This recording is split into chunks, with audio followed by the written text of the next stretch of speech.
Here we are on iCarly, and 5, 4, 3, 2, 1. What's going on, guys? And welcome back to the Edison Club podcast. I'm your host, Mike, joined tonight by my good friend and co-host Ty Payne from Behind the Dual Disc podcast. Hello, hello. And if you've been following anything that has to do with the retro community, then you know all of the outright just bullshittery that has gone down with Konami changing Time Wizard to time travel, and then back to Time Wizard, and now we're back to time travel.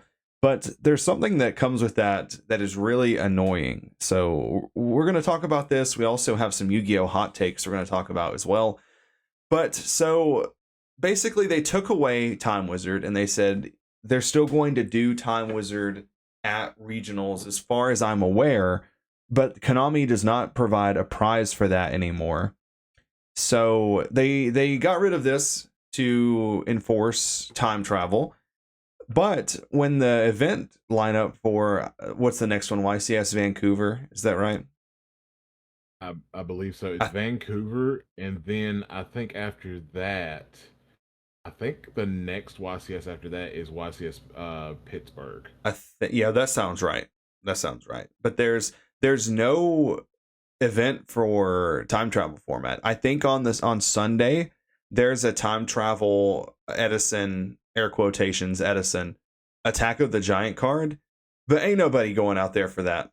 I don't see anyone that's traveling for a single elimination tournament in time travel format. I think that's a terrible idea, and I think that they just keep shitting the bed time and time again on this. I don't know. What are your thoughts on all of this? I know that this has kind of been it's a heavily debated topic, and it's almost getting to the point to where it's worn out. But I want to end on this right here and talk about why we feel like they just felt the need to outright kill everything with retro. Well, this is what I truly believe, and they people might say, oh, it was they're trying to make it to where like Edison format can be supported, like all these other like retro formats can be supported, Master Duel, blah blah blah blah. That might hold some truth. I won't say that it don't, but to me, looking at the optics of everything that transpired from Nationals weekend, like we got because like they shit the bed on us with trying to force the time travel thing on us the first go round, and the community just did not have it. Yeah, we were not having it at all, and that really I don't think they if they do realize it, they don't give a shit. Which have they ever? Yeah, that's true. But the thing about it is, it's like that really messed up nationals for a lot of retro players. Like that they shit the bed so hard on nationals for the retro community. It wasn't even funny. Like people that was that tournament was probably going to be the biggest Edison tournament of the year. And they single-handedly ruined it. But if they were going, I am not really an advocate for the changing into time travel, but if they were going to do that, there's no way that doing it a couple weeks before Nationals was a good idea. I don't know whose idea that was, what kind of marketing that plays into, but maybe their goal was to make it to where no one would show up for it, and they just didn't want to have to deal with it. But it looks to me, with as direct as Konami is about things, they would have just canceled the event or just not had one. But for them to just do that and say, we're changing all of this, all of the play testing that you guys have done for the last few months, getting ready for this, it's worth nothing. Haha, you get nothing. Good day, sir. And then everyone just clapped back and was like, yeah, we're not having this. This is terrible. We don't want this. And they ended up changing it back. But by that time, everyone was kind of in their own groups between Ultimate Time Wizard and the RBET. So the RBET, I'm pretty sure it capped at 270, but I think some players went to the Ultimate Time Wizard. So it would have at least been around 500 players again had they not pulled this stunt. And I think what happened, and this might seem petty for a company. People might say I'm crazy, or just stupid or whatever. I don't care. Y'all can't whoop me no way. Um, but the thing about the thing about it is the thing about it is fucking they like it was like with the RBET, more people went to the RBET. Yep. Like, and then, that's just a fact. Like, it was like what two like ended up being 270 people, and Konami, they was trying to they was like it felt like they were trying to make things better. Like, oh, we're gonna do top 16 and do pricing like that, and trying to give us something what we've been asking for from these Ultimate Time Wizards, because like from last year, having 500 people at or damn near 500 people at the last Ultimate Time Wizard that was at Nationals, and it was still top 8 is insane. Yep, I agree. And at least make that bitch top 16, like at least, because that just it's like, okay, and it's like you lose. It's like if you lose round one, now you're going to go through the mental stress of having to. It's like, I've got to win every single round, and even if you do, that's the thing. Even if you do, you could still get ninth.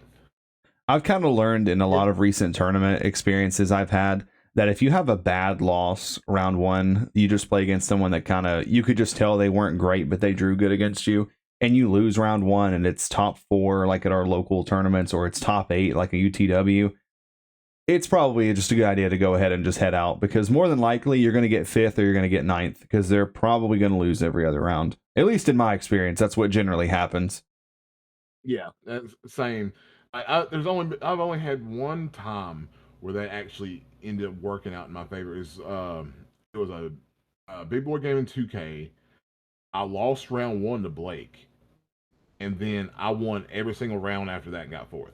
Yeah, that's good. That's good. Probably because he was a good tiebreaker. I'm sure he won, a lot of his rounds. It really sucks when you lose to someone and you look a couple rounds later and they're either just gone from the event or they're way, way far in the back, and you're like, fuck, this is terrible. God, why did I do this to myself? Like, why did the Blackwing players always have Whirlwind Shura, Dark Arm, Dust Shoot, Judgment, Icarus? And they're like, I don't know what any of these cards do, but I'll just activate them. It's so exhausting. I like when I see people just like, I know Black Wings is very linear, but when I just see people just slamming that shit, just slamming cards like a ape, just going ape on you, just no rhyme or reason. I'm gonna heavy storm your one back row, do nothing, pass, or just be like brain control, attack you directly for minimal damage, pass it back to you, don't set nothing. It's just like, and this whole time you can't draw out of it. They're just playing so miserably, but you can't do anything about it. I played against the Blackwing guy one time, and this guy goes turn 1, Whirlwind Shura, get Gale, summon it, make Armor Master, set a back row, and I'm like, well, there's no way that's Icarus attack. I feel like he's gonna flip Eradicator. So IT set and pass. No, it's Icarus attack. He just launches it off, and then he draws, and he doesn't shuffle his hand. So he looks at Graveyard, and he also had a really annoying voice. I usually don't make fun of people, but he was like, special Dark Armed. And I was like, a fucking course. Fucking course you top deck Dark Armed. Like, why not? And he's like, summon Blizzard. He's like, I need to get my Whirlwind Search. Gets Bayou. Brings back a guy, makes Brio, pitches the Vayu, bounces a card, summons Silverwind, tack, Kalut, and I'm like, damn, this was the epitome of losing to a Blackwing player that has no idea what they're doing. It's been a thing I've been saying lately. If I had to pick, if I went to a tournament and they handed me, it's like red pill, blue pill. Would you rather play 8 rounds of Blackwing or 8 rounds of Gladiator Beast? I'm picking the Glad Beast deck literally every time without even like thinking about it, because I think that you have to be somewhat competent to actually win with that deck. I don't think it's as simple as just summon Laquari, set 5, and pass. No, it's not. GBs can't really kill you. Like, you can get several turns when you play against them. Blackwing, if they just have a certain hand, you just lose. Doesn't matter who you are. Game's just over. And I hate playing against that deck. I play Lightsworn. I have probably the best side deck card in the format versus them. But it's like, more often than not, they have Cyber Dragon, or they have Fissure, or the newest thing that I've run into people having is Skill Drain, and that shuts down your entire deck, which is terrible. But yeah, I'm always picking the GB bracket over the Blackwing bracket. Now now this, like, I know we're going off on a tangent right here, but I do remember, like, back in the days, I do remember people did, like, played Blackwings. I do remember them, like, siding, or some even mained Skill Drain. Like, I do remember that from days past. I don't know what happened, like, why it stopped, like, why it ever stopped. Like, like, like, Skill Drain's not, like, it's not a bad card. Like, no, definitely not. You know what the best feeling against Blackwings is? What's that? So I've been side decking Nobleman of Extermination, which everyone knows what that card is. But there's a big part of me that if I go to a tournament and I know there's going to be a lot of Blackwing players, I would swap that thing for Bait Doll so fast, because I've played against Blackwings before, and they do their little setup, and they got the little smirk on their face. They're like, haha, I drew Whirlwind Shura with a back row. And you're like, Bait Doll, target your set. And like, what does that do? I'm like, you have to activate that card. And it's Icarus attack. I'm like, no, tribute your Shura and pop all your cards. Thank you, sir. I've done that to somebody before. I've never seen somebody read a card so many times. Like, so I have to pop myself. The guy ended up popping. He didn't even realize that he could target Bait Doll because it's a card on the field. So he Icarused both of his own back row. And I was like, damn. This is great. I love this. This is so good. I miss the Bait Doll, Nobleman Extermination, like, Blackwing deck days. I love that deck. Hey, I've been on Nobleman Extermination on the side for Lightsworn for a minute now, and that thing is not going anywhere. I bought 2 copies of that card in Dual Terminal when I first started playing Edison, and I never put them in the deck a single time because I was always like, oh, what if it's Skill Drain? What if it's Light Mirror? What if it's Oppression? Yada, yada, yada, yada, yada. And I finally just came around to the idea that, like, yes, those cards suck, and I would rather you not draw them, but the card that really makes it where I cannot do anything is if it's bottomless.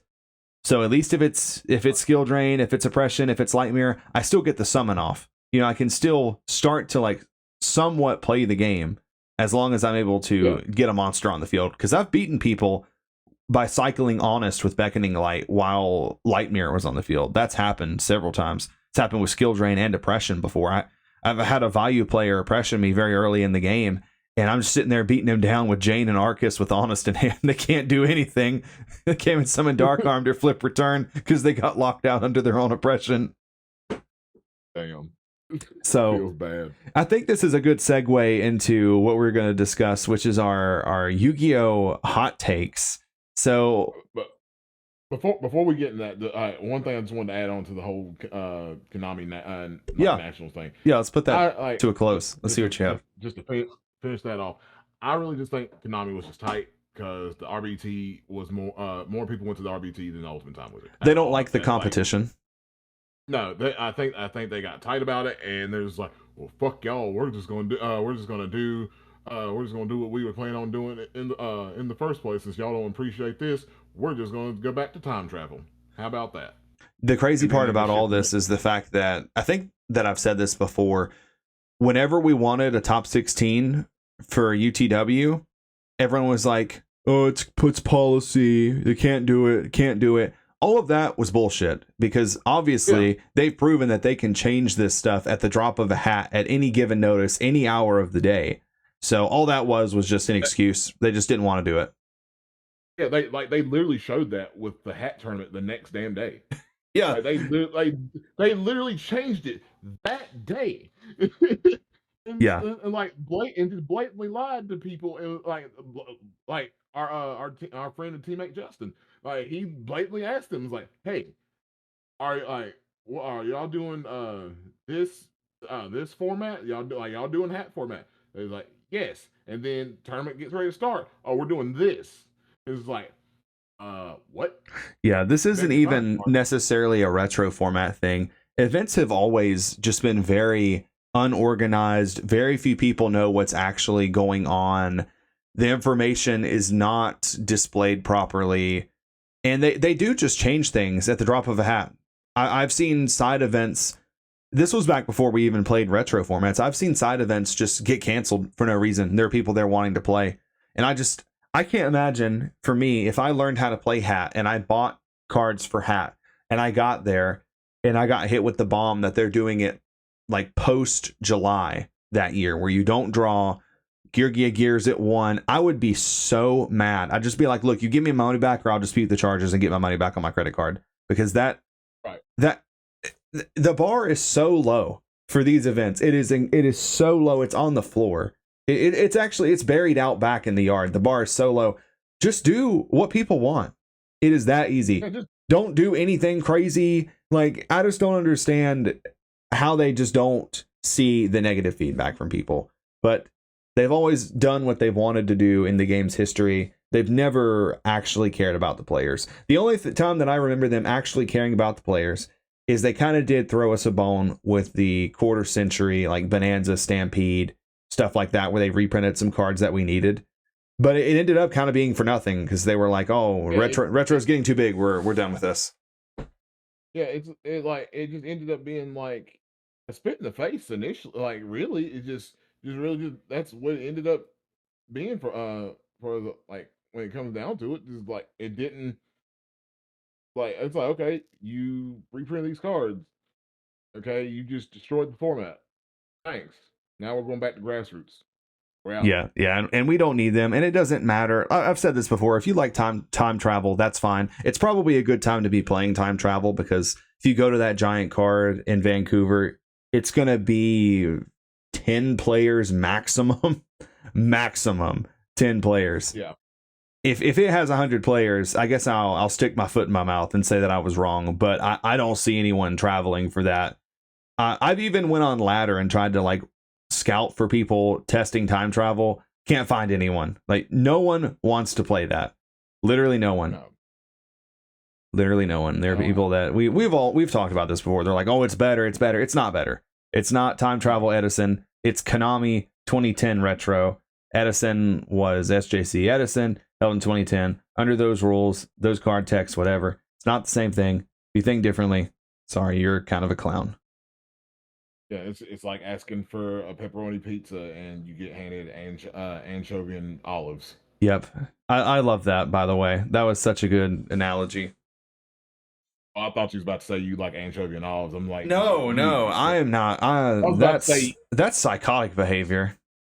I was about to say, buddy, you need to be studied. If I go to somebody's birthday party and they have onions and anchovies pizza, I'm just leaving. I'm taking your damn gift back to the store, too. No shot. Sorry, I'm taking that back to the store. Can you even get anchovies on a pizza from like Papa John's or Domino's? Do they stock that stuff? Do you know? I don't think you can. I don't think it, like with with Domino's and like Papa John's and like Pizza Hut and stuff like that, like those kind of like pizza restaurants, and like even Little Caesars. Even though Little Caesars ain't everywhere, I'll throw that in there. I don't think that they offer that anymore. I know they did in like the 90s, but they don't. I know they don't offer it anymore. Now these like these like other like mom and pop pizza restaurants like around the country, they might offer it, but I just don't see that being something. Fish and pizza is just weird. It is. I'm looking right here on Domino's. Let's see if I see I do not see anchovies on here. So I guess that's the answer. Also, too, I don't even care if Little Caesars offered anchovies for pizza. I'm not putting fish on a $5 pizza. That just sounds like a recipe for disaster. Yeah, it does. I'm about to look up to see what pizza restaurants serve anchovies. How did we get here? How did we get here? Anchovies. There it goes. Dude. Yeah. I can't You breathe. you know what the first two that popped up? What? Kapalas and Rigatoni's. I mean, that tracks. That Oh tracks. god. If Yeah. y'all like, of course, the people that's listening to this ain't gonna know, but Capala's Pizzeria, an Italian restaurant, and Rigatoni's Pizzeria, an Italian restaurant. It's two Italian restaurants like near Michael and I. Like they're owned by the same people, and it's just so funny. The next one is Brothers Pizza. Next one is Brothers Pizza in Winston. So what you're telling me is no one puts fish on pizza anymore. I think that even though we've kind of backpedaled as a society, and I don't know, like since last November, if you know, you know. But at least we've all kind of come to the common ground of we're not putting fish on pizza anymore. The only chain restaurant that I see that I just pulled up a large list is Mellow Mushroom. Okay, that I can see that. They have a lot of unique toppings on their pizza. Yeah. I can't fault Mellow Mushroom for that. That place is amazing. Yeah, I like Mellow Mushroom as well. It's kind of like what I was saying. It's just like a lot of just like one-off like mom and pop like restaurants like Little Italy, Elizabeth's Pizza, Burke Street Pizza, Francesco Pizza, Pinnacle Paradise. Wait, Pinnacle Paradise has anchovies? Bro, that place is in a shed. I'm not eating anchovies from that place. That place is in a shed, dude. There's no shot.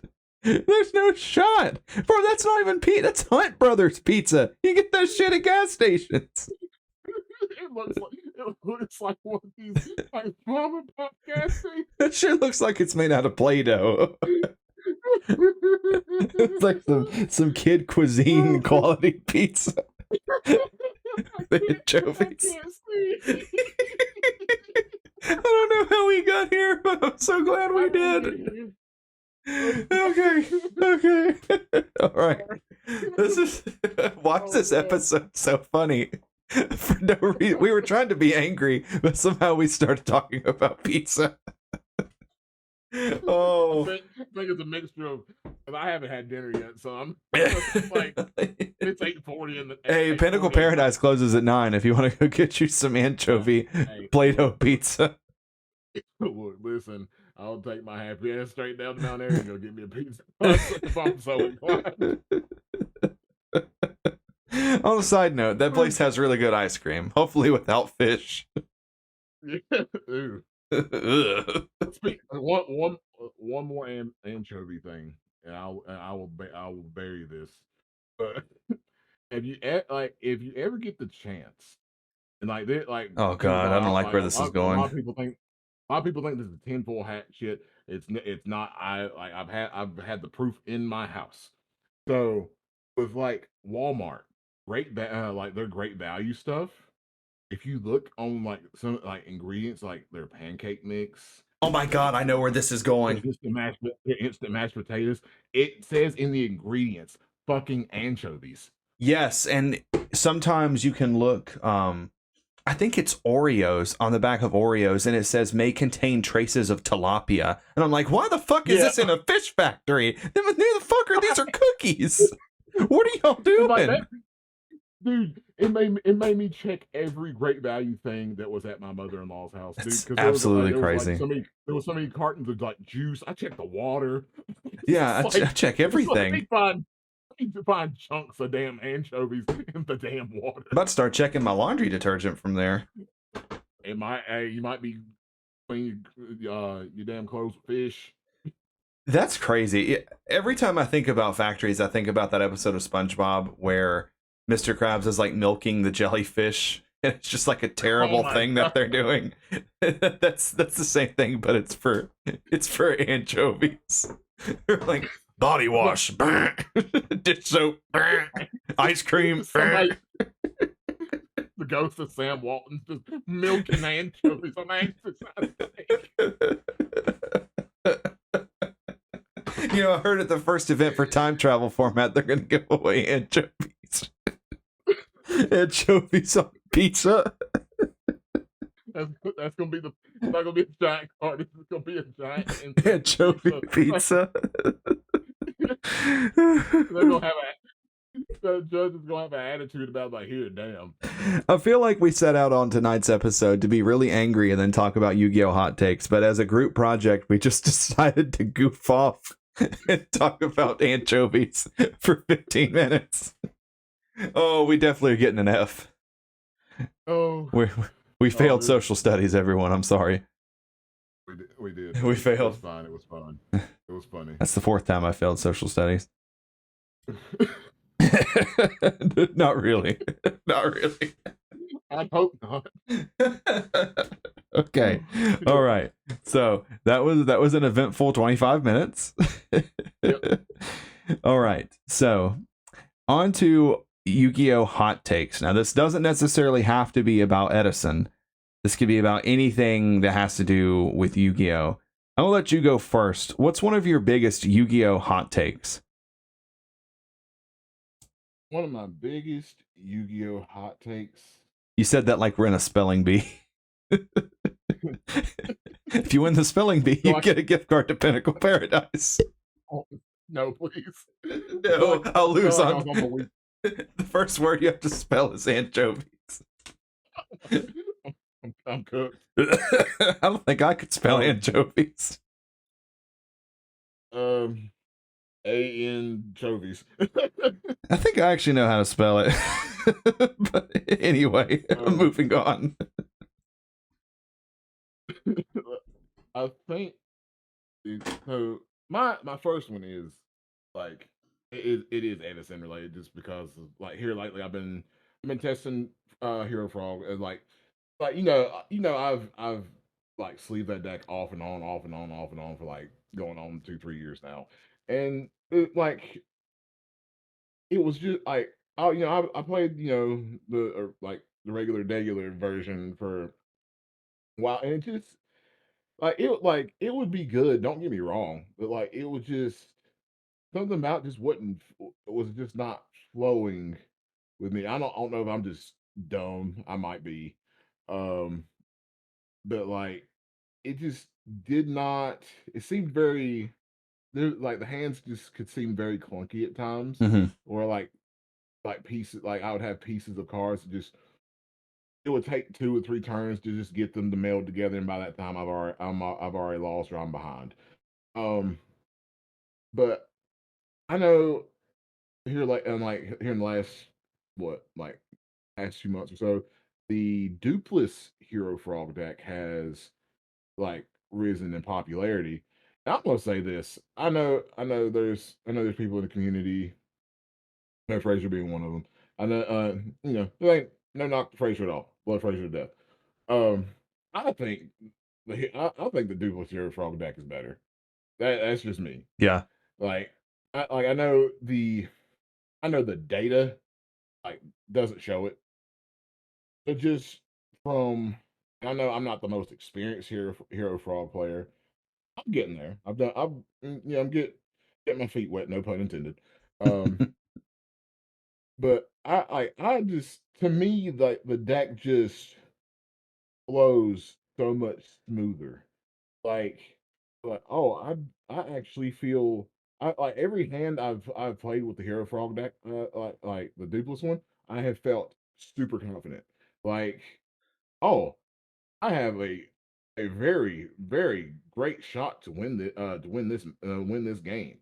Like and then with like the Duke version is like, oh, I've got double Duke Frog, Junk Synchron, Yeah, I could see that. Miracle Fusion, like Fry Break.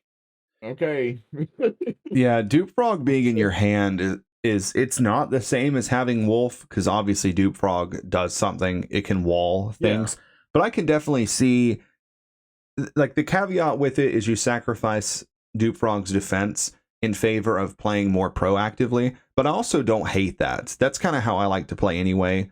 Everyone knows me. I hate trap cards. I hate them.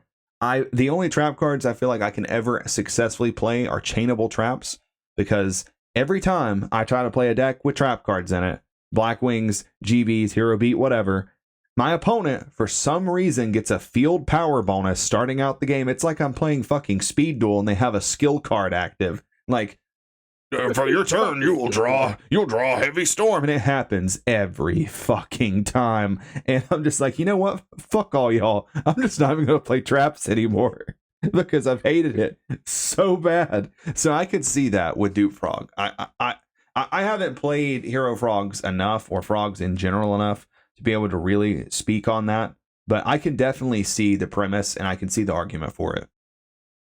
Right. It's just like I said, it's flowed so much better, and it's been like just a lot more consistent. Like I said, I am completely open to being fine about being wrong. If I'm like I said, on like through the data, it like and like the information that thanks to the internet that we have, yeah, the dupe version obviously does better. Yep. It just like it's just like to me, it's just my personal opinion.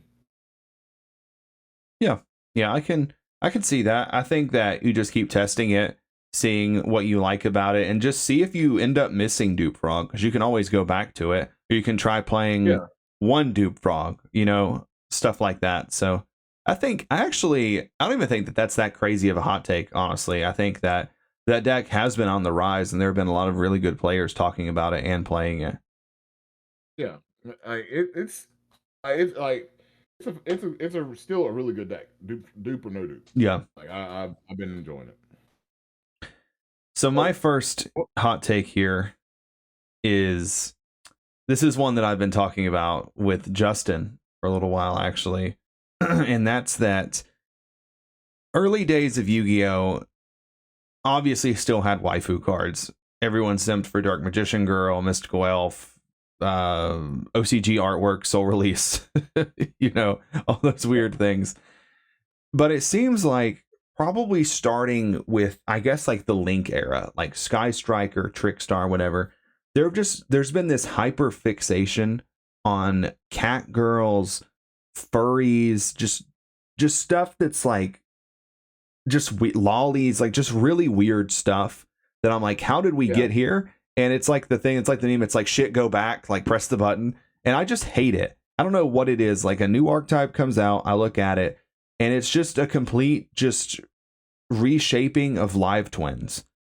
Artwork is like the same. So that's something that I've just grown to really hate. And I don't know what it is, but I just do not like it at all. Well, this is my thing, and like this might be a little bit of a hot take. I like, but it pairs with. I was never the kid. I was never the teenager. Obviously, never the adult. I never got into like got into like the jizzing over like these female cards. Yeah, because you had what was called a girlfriend. Yeah. Yeah, I never got into that. Like I never understood it. I've seen like multiple people I know, people at regionals, people Shonen Jumps and YCS as a nationals, just going just ham over cards. And then I remember Amanda LaPalm she would like dress up as like I remember there was one year she like dressed up as tour guide. I took a picture. I took a picture with her because I was like, okay, she did a really good. She like my thing was she did a really good job as like dressing up as tour guide that year. I don't know where that picture is, but I took that picture because I thought it was cool. Other people was just like I would hear conversations. They're just like, oh, dude, like she's so hot as tour guide. It's like, I'm just it's creepy. It hurts. It's just a skit. Yes, it's just a skit. It's so cringy. It made me just fucking cringe, dude. I just could not do it. And and there's when we went to Orlando, I seen somebody dressed up as Dia Bellstar, With the like that cosplay, like they put a lot of work into that cosplay. That was Hmm. real. That was really dope. I was just like, I really hope no one like fawns over this chick because one, she looks too damn young. Let's just start there. Just like, you just don't be a fucking creep. Just don't be a Yeah, creep. just it costs nothing to Like, not be weird. One of the things I didn't yeah, know, I don't really think I really noticed this until I started this channel. But when I was getting, because I wanted a lot of Dark Magician stuff, sleeves, binders, playmat, whatever, because that was the premise of the channel. Everything that I would try to buy that was Dark Magician girl specifically related was over sexualized. very over sexualized, and even the things that were somewhat like tame, it was still just so heavily implied. Like it was just so weird. And that was when I just got to the point I was just thinking to myself, this has kind of gone too far. And then everything with the people that like simp over the Sky Striker cards and stuff, it's weird. I'm sorry. It's weird. That, now that now that one's mega weird because like I don't know if you know this, but like there's like a manga about Ray. I did know that About Ray. actually. Yeah, and she's 13. Yeah. Yeah. Sounds about right. It's That weird, sounds right. Yeah. It's weird. There's but no it's getting all around it. yeah, but it's also it's fun. It's also funny with the Dark Magician Girl thing. It's funny like in Yu-Gi-Oh! GX they actually like poke fun at that like with people like fawning over Dark Magician Girl, which like I never like that like again that was never me. I never understood that like growing up. But they poke fun at that because like Cyrus has like a crush on like Dark Magician Girl and like her like dual spirit like comes to like dual Jaden I in one of remember the that. episodes. Yeah, and it's just I was just like okay like when I'm like rewatching it like growing up I was like oh they were poking fun at people that had that like weird fixation. Yeah. Yeah. Let me go ahead with my next hot take because it kind of has to do with this same topic, and this one will be very quick.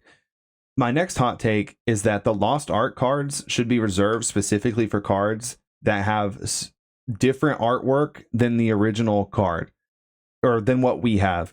So that means like the Harpy cards that we got, which is just they just take their clothes off for no reason, and just weird Yeah, things like the Trap Trick cards have shorter skirts and stuff like that. Gemini Elf has cleavage.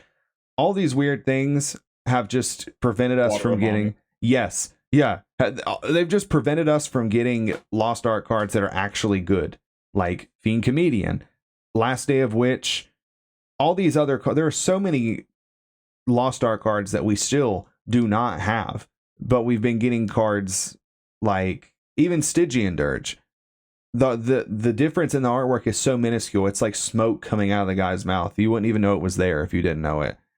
So Yeah, that one's kind of quick, but I think that those should be reserved for cards like Offerings of the Doomed and what's the Ultimate Offering. Those cards look so good in their lost art versions because the artwork is so different from the original. yeah. It's like black and like and this one's kind of minuscule too. I can understand why it kind of has like a lost art, but like because you know of how the states are. But like Blackwing Armwing, having like originally having a gun instead Yeah, of like a crossbow. yeah. Mm-hmm. And I think we are finally getting that one. I think. We are, yeah. Thankfully, we are getting that one. I'm always advocating for Fiend Comedian, though, man. I really want that one. I don't think I've seen Fiend Comedian's Lost Art. Like, Really? I'll send yeah, it to I you. don't think. Okay, but It, yeah, I don't think I've ever seen. I don't like. I'm trying to think of any other ones that have like different artworks. No, I know there's cards that could there's like worded different that they could probably do like with five-headed dragon. It could be named like its like original name is like Five God Dragon. I understand why they didn't do that, yeah, but like at the same time, it's just like and like you've got cards like Shine Angels. A like there's not like not everybody believes in angels. So I mean like, but you have this card that blatantly exists. It's like okay, you could still do that. yeah, And like yeah. the thing, and like well, let's see. Well, Yeah, I'll go ahead and go into it. Like if you ever look like I don't want to touch too much on this because it's but Nova Summoner, the card. It if people wouldn't if people didn't didn't look up and know that's it's like it kind of looks like the biblical description of an angel. Yeah. Mm-hmm. It looks very close. It does. But if no one ever looked that up, you would never know. Exactly. Yeah. A big one that I wish that we would get is actually the Spirit Destiny board cards that say death instead of final. Yeah. That would be pretty cool. Another one that never made sense to me is Exodia. Why is there such a difference? Why was there a difference for Exodia for Japan and there is a difference for Exodia in America? I never understood why. I think that part of that, from the outside looking in at 30 years old, I think that because of, how do I even put this? People already thought the game was like demonic and you were like cutting yourself, making a deal with the devil to play Yu-Gi-Oh! And I don't know where those people are now, probably in a mental asylum somewhere. But I think that they changed a lot of that stuff because they didn't want anybody to be able to kind of prove that, or to feel like they were right, like they even had a dog in the fight with it. But there were things that slipped through, like you have stuff like Trial of Hell that slipped through, and there are some other ones, Book of Moon. Some of there's like one printing of Book of Moon that has the Ankh on the book, but the other printings don't. So little things like that still found a way to slip through somehow. Yeah. I remember when I was younger, my aunt had found my cousin's Yu-Gi-Oh cards, and she found a copy of Spirit of Flames and thought it was the devil, and she threw his cards away. Yeah, see, exactly. Exactly, stuff like that. They were like, yeah, we're not going to put a pentagram in this card's artwork. And I agree, some of the cards, like, go look at what I sent you for Fiend Comedian on Messenger, and you'll see why the artwork was changed. Some of them, they were just like, yeah, this is too much. Stuff like Tragedy, Last Day of Witch is someone being burned at the stake. Fiend Comedian, its artwork is entirely just different from what we got. Yeah. Yeah, I see why that card got what it got. Yeah, the card, it's pretty creepy, honestly. Yeah. Yeah. So like I would like to see these cards, see the light of day though. That would also just look really good as ultra rares. Yeah. Yeah, and my last one on my wish list is I really want Soul of Purity and Light, not because I really care about the Halo, but because I just want that card to get a foil. Right. So that was mine. So if I could have the wording of a card changed to be to be the quote unquote alt art, I would love to have Destiny Hero Plasma say Destiny Hero Blue D like a Dustin fan. I have a good one for name change. This is the one that I could go on a whole rant with how bad that they royally just fucked this card for me. And that card, it was an Infernity card, and I saw it for the first time, and the name of the card was Return of the Reaper. And I was like, that is a fucking awesome name for an Infernity card. That is so cool. It really is. You know what they changed that shit to? What'd they change it to? That card's name got changed to This Creepy Little Punk. I hate that. And I was like, I had thought about building Infernity, and I was like, I don't care if Infernity was tier -5, where it cannot be beaten. I would never sleeve that in my deck. I just wouldn't play the card. I just wouldn't play it. I don't blame you. The worst, it has to be like one of the worst name changes ever. I hate the one thing I hate with like some of like the Yu-Gi-Oh names from Japan is like the Destiny Heroes. I hate that they're all called Guy at the end. Oh yeah, they are. It's fine, but it just sounds so weird. Wait, they all have Guy at the end? Yeah. So Malicious is Malicious Guy? And he is Diabolic Guy. Ugh. Okay. Diabolic All right, we got guy, lucky on those. Diamond guy, um, Double guy, yeah, dread double guy. guy. No, I don't think I don't. I have to go back and watch like GX and Japanese tonight and like be able to tell you that one. I think that one's just. I think that one and Dread Servant just stayed in like Dogma and Blue D. Like I think it's just like all the little shitters. They're Yeah. like they've got like guy at the end of their name. Yeah, that makes sense. Yeah. Name changes would be cool if they actually did that. That'd be kind of neat. Yeah. Do you have another hot take? Um. No, not I don't. No, that was really my only hot take, to be honest. Yeah. Okay.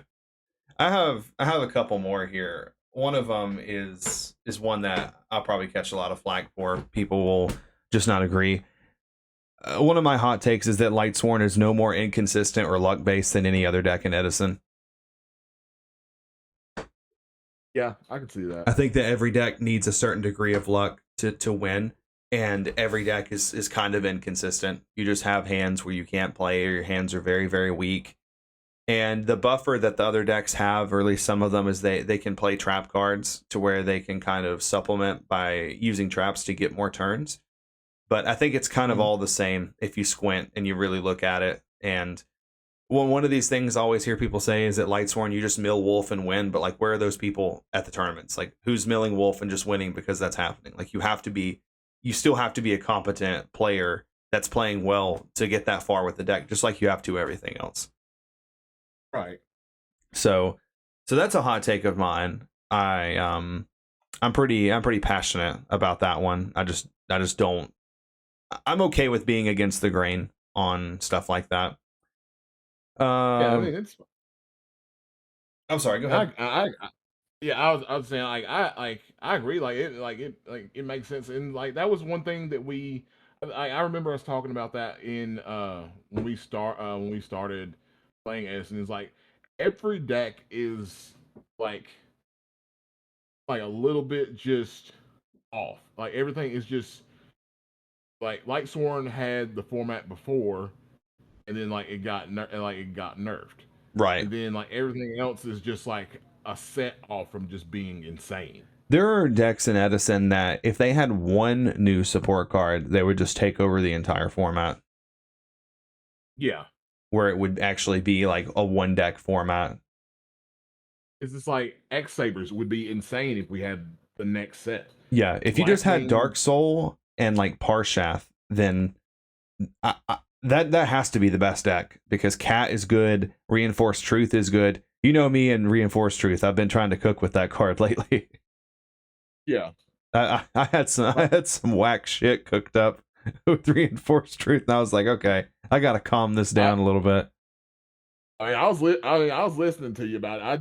I mean, I'm not saying like you know, I'm not going down it because I don't know. I've never tested it. It just on paper does it like really doesn't make too much sense. But I mean, like hell, the only way to really find out is just like to actually play it. Yeah, I'm still gonna try it at some point because it does have some kind of cool combos that I learned with it. You can do a lot of. So that card, I'm not going to say what card it is because I don't want someone else to actually make this and it be good. But the card that you could reinforce truth into, you can do some cool stuff with like Diva follow up the next turn, Armory Arm, and then you also get Miracle Fusion set up just off of both of those, which is kind of cool. You can do like Armory Arm, Gilman, AZ, stuff like that, which is kind of neat. So I don't know where that'll go. I have a whole list of cards to test in that deck because I really want to lab that deck, and that was just one of them. Right. I don't blame you. Like you at least gotta try it out just to see. Yeah, just to see if if there's any method to my madness. So I have one last one here, and this is yet another one. This is a really hot take, and people will not agree with me, but you won't change my mind. I admit that Trap Dust Shoot probably should not exist in Edison. I think the card is way too good and it should be banned. But I don't think that when you say I'm going to build an Edison deck, that's automatically the first card you put in there. I don't feel like that card. It's good. It's undeniably good. I think that if you asked 100 players, you would have, a very, like, the majority would say that card should be banned. But I think that when you play a deck, depending on what the deck is, obviously, if your deck has no problems going second, then I think that it makes sense to play it. But when your deck is so focused on going first that when you go second, you already struggle. Maybe your deck's too normal summon reliant. Maybe you have to wait too long to put pieces together to win. And Trap Dust Shoot just doesn't assist with that. It doesn't matter if I go second and I summon Lila and they bottomless and I set Dust Shoot. Like, it doesn't matter that I know their hand when I'm just getting destroyed by Ashura. And now now I have no defense. So like Shura, Bora, Gale, or Sirocco pump, and they just go to kill you. Like, Trap Dust Shoot doesn't really do anything to help there. In most cases, I'm not going to say there's never going to be times where, like, you dust shoot them and then you do hit their one monster they have and it gets you a few more turns. But at that point, it probably could have just been any trap card. It could have been Mirror Force, could have been Torrential, whatever. So I'm not saying the card is bad and that you shouldn't play the card. I think that people really need to think about the deck they're playing, what the deck's goal is, and the best way to accomplish that goal consistently. Yeah, I agree. Like, I've only ever played Trap Dust Shoot and Lightsworn one time. It was a YCS Indie, and it was incredible specifically because I saw it almost all day going first, and I never drew it going second, and I never dead drew it, like, in the middle of the game. I would always mill it within, like, the first few turns. That's when it's really, really good. But there are a lot of times when you do go second and you get bottomless and Dust Shoot does nothing, or you're in the mid game and you're checking your grave and you're like, Dust Shoot's not here yet, and you're trying to draw JD or Reincarn or Beckoning, whatever, and you draw Dust Shoot and they have one card in hand, or they just have too much board presence. That's the reason why I don't like that card in that deck. Even in the side deck, like, I wouldn't even side the card for going first, because if I don't specifically see it turn one going first, it's just all the same. Right. I with that deck, I could understand not liking Dust Shoot. I know there's decks does better. You could say it does better in it, but I mean, it's really like you said, it's really kind of like with all the decks, it really could just be all the same. Yeah. Like, in all honesty, it's just like I know there's a conversation now with, like, bottomless. Like, we're all guilty of it. Like, bottomless is just. It was just like that card. It was just like an auto add-in that everybody did for most decks, other than like Frogs and like Lightsworn and Dragon Turbo. Yeah, it was just something. It was just something that always got put in everybody's deck, and now people are actually looking like, okay, if I lose the die roll, the rock paper scissors, and I draw these bombs looking pretty mid. Yeah, that's another card I'm not going to say it's not good, because that's not true, but I just don't like in basically all of my decks for the same thing. Card's incredible. If I go first and you play into it, it gets much worse when I go second, and it doesn't answer what was already previously summoned.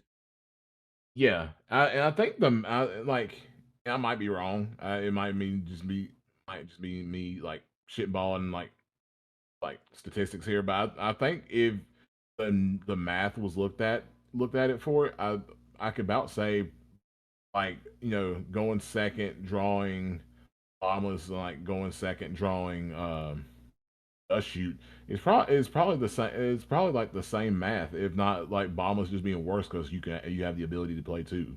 Yeah. And for all the listeners, we're not saying, once again, just to reiterate, because I know there's going to be comments, we're not saying that those cards are bad, that you shouldn't play them. I think people get too comfortable with just going to format library, copy pasting a deck, and only looking at like 3 cards to change. Someone in Edison, I can't remember who it was, said question everything. Maybe it was Dimitri. Yeah. They said question everything. And since I heard that, and there's been a lot of other media that I've absorbed with stuff like this, that really changed my perspective on everything. Because I think that I actually mentioned this in our last podcast we did. It takes someone that's crazy enough to do something so different It's almost you would get laughed at for doing it to discover whether something's actually good or not. Yeah, and like really when you look at it, like Edison is really like you look at the deck that won like SJCS, it was based off a deck that like on paper doesn't look good. Yeah. It's just like I know when I first ever saw that deck back in the day, I was just like, this deck, like the name even threw me off. I'm just like, okay, there's no like this. This is before I knew anything, and I was just like a dumb kid. I was like, okay, this dude just got lucky. This deck is just all over the place. There's no way this deck is actually good. And I seen people starting to play, and I was like, oh, this deck's actually pretty good. Like I know, and like that was back then. I know better now. You're talking about quick draw, right? Yeah. Yeah. I was randomly thinking about quick draw the other day, and I was like, man, like your best turn one play of quick draw dandy is you pitch the dandy, summon the quick draw, summon the tokens, make drill, pitch another card, banish the drill, and pass. Your best opening in your deck ends on a dandelion token. Yeah, it's just that's so crazy to me. It is so crazy to me. It just seems like you lose so many cards to not really do anything. Like The deck has to have some good matchups in some ways.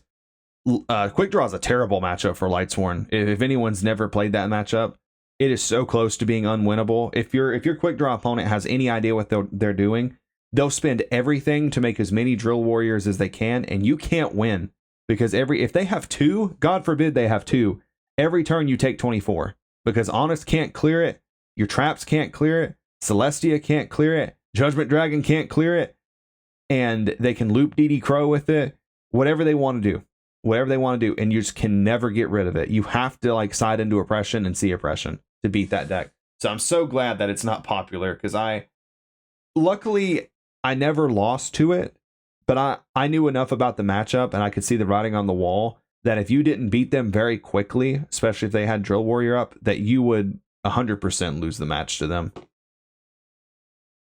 Yeah, I could see where that matchups you're not really favored. Like and what like another like there's one thing like I'm not and like again I'm this is gonna be my my whole like slogan. I might be dumb, but I wonder why like certain decks after a while will just get stamped with it's bad now.